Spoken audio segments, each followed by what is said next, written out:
ఎలా ఉన్నావు? ఇప్పుడు ఎలా ఫీల్ అవుతున్నావు? ఈ దెబ్బ ఆ రోజున నన్ను కొట్టినందుకు నన్నే కొడతావా నువ్వు? హా? నువ్వు నాకు పాఠాన్ని చెప్పిస్తావా? ఆ? నువ్వు రావడానికి ఇంతసేపు అవుతుందా? నేను వదిలేసి ఉండడం చాలా కష్టంగా ఉంది.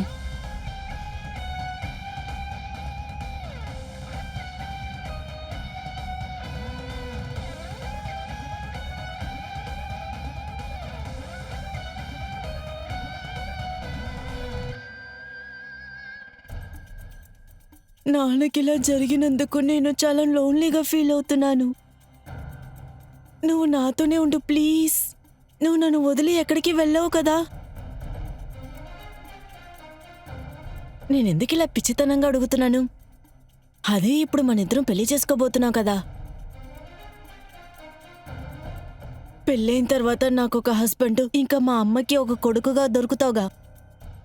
అంతే కదమ్మా.